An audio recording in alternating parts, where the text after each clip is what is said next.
Welcome back, movie lovers, to another episode of Movie Madness, or shall I say, How to Kill a Classic, Indiana Jones Edition.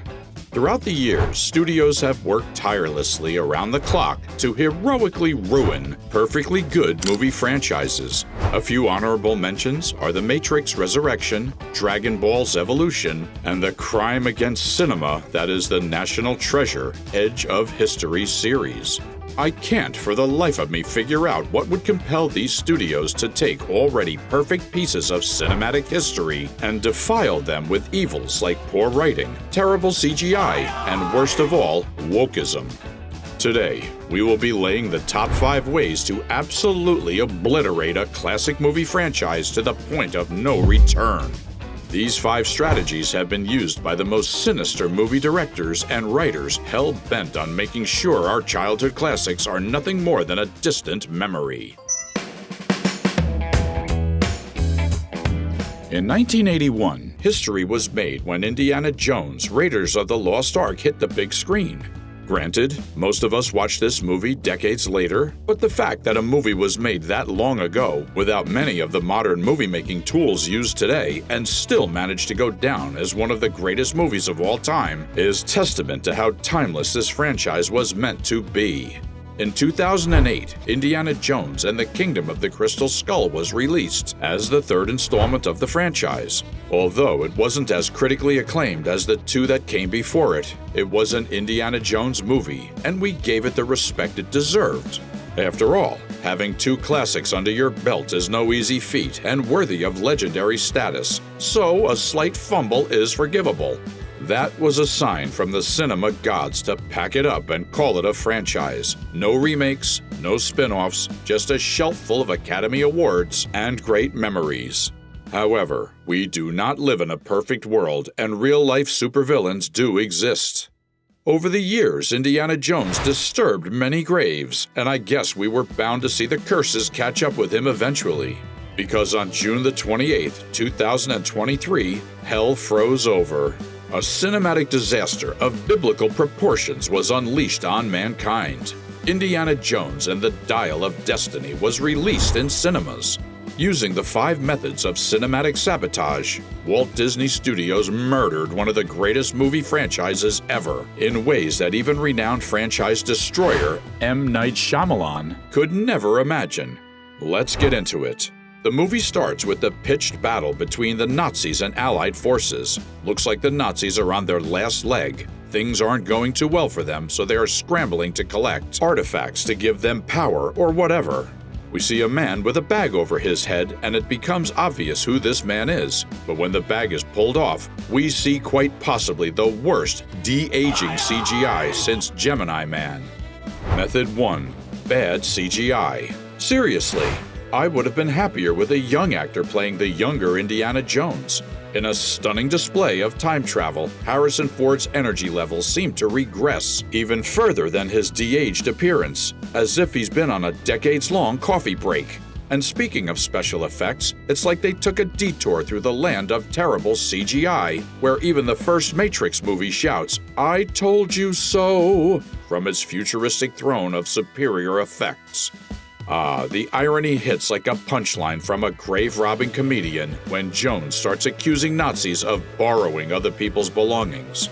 It's like watching a master grave robber with a PhD in hypocrisy, and then enter Jürgen Voller, portrayed by the ever-intense Mads Mikkelsen, who's apparently a Nazi scientist with a side gig in time travel and extreme makeovers for dictators. While Mads nails the villain game, sandwiched between Belloc's snark and Mola Ram's headpiece, Jürgen seems about as menacing as a kitten with a tiny monocle. But wait, hold on to your fedoras, folks. They threw in a magical knife that allegedly poked Jesus, or so they say, a story more enticing than Grandma's secret cookie recipe. Except, plot twist, it's faker than a toupee in a hurricane and gets forgotten faster than yesterday's lunch. Meanwhile, cue the overly extended action sequence, the kind that's as typical as an umbrella in British weather. It's like a bag of trail mix. Some nuts, a few raisins, and a sprinkle of "where did I get this again?" moments. But amidst the confusion, that iconic theme song swoops in, gives you goosebumps, the non-monster variety. It's like the hero we didn't know we needed, playing hide and seek with our nostalgia receptors. Before we move any further, someone explain to me how this guy survives this? In the next scene, we fast-forwarded to 1969. The great Indiana Jones is a washed-up professor, retiring and a shell of his former self. He soon runs into his estranged goddaughter, who we've never seen before. Method number 2. Insufficient homage to the franchise. It's as if the movie's homage meter got lost in a labyrinth while wearing a blindfold. Apart from the obligatory hat and whip combo, a sprinkle of John Rhys Davies, and a rather persistent Nazi obsession, they just can't seem to get enough of those uniforms. The franchise tribute train seems to have missed a few stops. Imagine the delight of spotting familiar faces from the past, making fleeting cameos like surprise guests at a time-traveling party. And wouldn't a CGI Sean Connery cameo have been the cherry on top, reminding us of the days when the adventure was both intense and enchanting? Alas, this movie seems to have missed the memo on franchise fanfare, leaving us with an Indiana Jones that's more like Indiana Lost. It's almost as if this movie took a detour through an alternate dimension and accidentally ended up in the Indiana Jones universe. But hang on. Let's talk about the charming Phoebe Waller-Bridge and her character. While her performance shone like a gem, her role felt like it was pulled through an adventure-themed game of Mad Libs. I mean, come on. A love for petty theft, martial arts prowess without any martial arts background, bullet-dodging skills that would make any Neo jealous, and the ever-trendy sidekick who's underage and ethnically diverse? It's like they were ticking off a diversity checklist while raiding the Idea Vault. Remember the previous movie? The one where Shia LaBeouf rocked the role of Indy's son? Well, here's where the plot could have done a little jig, inviting him back for an encore. But alas, life's dramas intervened and he was left on the bench, swinging his metaphorical whip of regrets. Speaking of drama, let's roll out the red carpet for method number 3, wokeism. The land of cinema has opened its gates wide to equality, like a theater usher welcoming all to the show. But my oh my, there's a fine line between inclusivity and trying so hard that it's like slapping every theme into the mix. Remember Sean Connery, the king of suave? Yeah, well, with his controversial remarks, he'd probably be sending his audition tapes to an alternate dimension these days. A world without the most iconic James Bond or Indiana Jones's dad? Now that's a dimension I'd rather not visit. Sheesh, I get that Helena is a self-absorbed thief, but she totally left Jones to die. I mean, there's no way she could have possibly known the gunmen weren't going to kill him.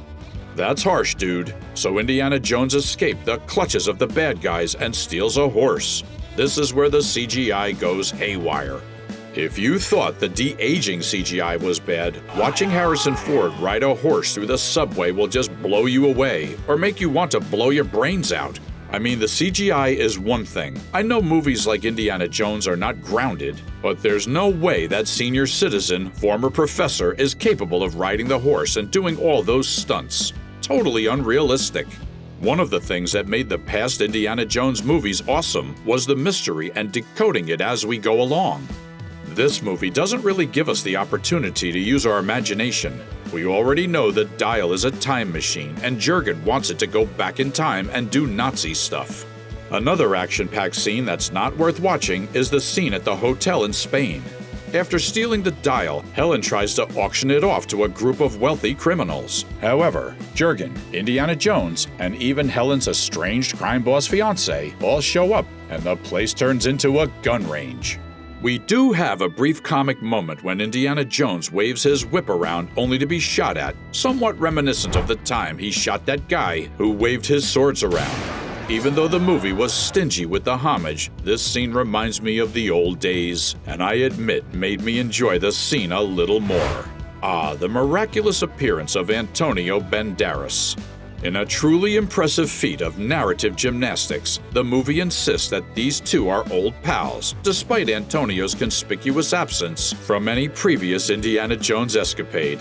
It's as if they expect us to believe that these two shared a lifetime of bonding during those untelevised years when Indy wasn't on the big screen. With a treasure trove of characters to choose from, they decided to unveil a new cast that's more unexpected than finding a hidden temple in your own backyard. I really enjoyed the scene where they got captured by the bad guys on the ship, and Helena cleverly lit up a stick of dynamite and blew up the boat to escape. This was a very Indiana Jones way to escape. However, I found it hilarious that there were no fatalities and the bad guys instead got covered in black soot like the Looney Tunes. That cave scene had potential for heart-pounding suspense, but it felt rushed. It could have been a thrilling dance with danger, but the pacing sprinted through it like an archaeological obstacle course. The tension evaporated, leaving us craving a deeper, more immersive experience. A missed opportunity for an Indiana Jones-worthy adrenaline rush that should have left us breathless. After managing to acquire both halves of the time machine, Jurgen flies into the vortex only to realize he miscalculated a few things. He ends up thousands of years off course in the middle of some ancient battle. It turns out Archimedes, the maker of the dial, made it a one-destination trip on purpose so his people would be saved from a Roman attack. I know what you're thinking. I'm confused too. Indiana Jones decided he wanted to stay, only for Helena to knock him out and forcefully take him back home, leading to a boring anticlimactic end. Method number 4, redundancy. The fourth addition to the franchise does absolutely nothing to add to the saga. It's boring, long, and totally unnecessary, which leads us to the fifth and final way to kill a franchise, which is making another movie in the first place: awakening the dead. The rumor mill had us buzzing about another Indiana Jones movie for years, filling us with excitement and trepidation in equal measures. Classic revivals, more often than not, tread a path of utter disaster, and sadly, Indiana Jones and the Dial of Destiny followed suit. It's a letdown that might just serve as a lesson, but with Hollywood's track record, it's hard to remain optimistic. With each new attempt at reviving the classics, there's a risk of turning beloved memories into cinematic train wrecks. Yet in the face of such wreckage, there emerges a glimmer of hope. The heroic souls of movie madness, brave enough to dismantle these flops and give them a proper tongue lashing. So as we bid adieu today, remember to hold on to those classic gems tightly and brace yourself for more Hollywood mishaps. While the content dial might keep rolling, it's up to us to discern the dazzling from the disastrous.